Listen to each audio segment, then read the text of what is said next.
শুধুমাত্র ২টি উপকরণ দিয়ে ঘরে তৈরি সবচেয়ে সহজ পদ্ধতিতে নোয়াখালীর বিখ্যাত খোলা কিংবা জালি পিঠা তৈরি করে দেখাবো।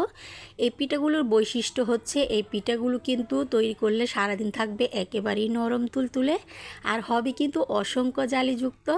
আশা করি রেসিপিটা আপনাদের খুবই ভালো লাগবে। পিঠাগুলো তৈরি করার জন্য প্রথমেই একটি মিক্সিং বলে এখানে আমি 2 কাপ পরিমাণ ঘরে তৈরি করা শুকনো চালের গুঁড়া নিয়ে নেব। আপনারা চাইলে কিন্তু বাজারের শুকনো চালের গুঁড়াগুলোও নিতে পারেন। স্বাদ মতো লবণ দিয়ে দেব। আর এখন এখানে দিয়ে দেব হালকা কুসুম গরম পানি। এই পিঠাগুলো তৈরি করতে অবশ্যই এখানে কুসুম গরম পানিটা দিতে হবে। 2 কাপ চালের গুঁড়ার জন্য এখানে আমি 2 কাপ কুসুম গরম পানি দিয়ে দিলাম। এখন হাত দিয়ে খুব ভালো করে মেখে নিতে হবে। আর এই ব্যাটারটা কিন্তু হাত দিয়ে মাখলে সবথেকে ভালো রেজাল্ট পাওয়া যায়। হাত দিয়ে খুব ভালো করে মেখে নেওয়া হয়ে গেলে এই ব্যাটারটা কিন্তু অনেক একটা পাতলা হবে না, কারণ এখানে ডিম দেওয়া হবে। এরপর কিন্তু ব্যাটারটা আরও পাতলা হয়ে যাবে। এখানে আমি 2 কাপ চালের গুঁড়ার জন্য 2টি ডিম দিয়ে দেব। আপনাদের ডিমের আকারটা যদি ছোট হয়ে থাকে তাহলে 1 কাপ চালের গুঁড়ার জন্য 2টি ডিম দিতে হবে, আর 2 কাপ চালের জন্য 4টি ডিম। ডিমগুলো দিয়ে একটি হ্যান্ডউইচ দিয়ে খুব ভালো করে মিশিয়ে নিতে হবে। এই ব্যাটারটা যত ভালো করে মিশানো হবে পিঠাগুলো কিন্তু ততটাই ভালো রেজাল্ট আসবে।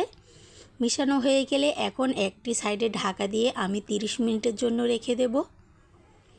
30 মিনিট পর ফিরে আসলাম। চালের গুঁড়োটা কিন্তু আগের তুলনায় অনেকটাই সফট হয়ে গিয়েছে। এখন একটি হ্যান্ডউইচ দিয়ে আরও 2-3 মিনিট খুব ভালো করে মিশিয়ে নিতে হবে। আর চালের গুঁড়ার ব্যাটারটা কিন্তু একেবারে পাতলাও হলেও পিঠাগুলো হবে না, আবার একেবারে ভারী হলেও কিন্তু হবে না। আপনার কিন্তু দেখেই বুঝতে পারছেন। আর সাধারণত এই পিঠাগুলো কিন্তু মাটির হাঁড়িতে তৈরি করা হয়।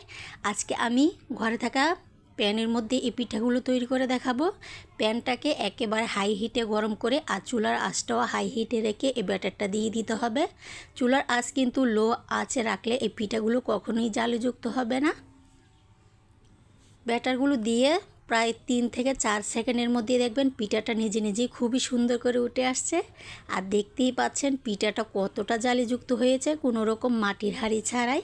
আরও একটি পিঠা আপনাদেরকে দিয়ে দেখিয়ে দিচ্ছি। ব্যাটারটা দিয়ে আলতো হাতে এটাকে ঘুরিয়ে নিতে হবে।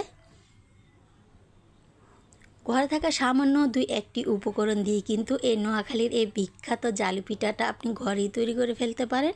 এই পিঠাগুলো কিন্তু যে কোনো ধরনের ভর্তা দিয়ে, কোনো ধরনের মাংস দিয়ে খেতে খুবই দুর্দান্ত হয়। আর আপনারা হয়তো দেখেই বুঝতে পারছেন পিঠাটা কতটা পারফেক্টলি হয়েছে। ঠিকঠাক মতো যদি আজকের এই রেসিপিটা ফলো করেন আপনারা যে কেউ কিন্তু প্রথম দেখাতে এই পিঠাগুলো তৈরি করে ফেলতে পারেন। হবে কিন্তু অসংখ্য জালিযুক্ত আর থাকবে সারাদিন একেবারেই সফট নরম তুলতুলে। আশা করি আজকের এই সহজ রেসিপিটা আপনাদের খুবই ভালো লেগেছে। ভিডিওটি ভালো লাগলে আমার চ্যানেলটি সাবস্ক্রাইব করে অবশ্যই আমার পাশে থাকবেন। সবাই অনেক বেশি ভালো থাকবেন, সুস্থ থাকবেন। আল্লাহ হাফেজ।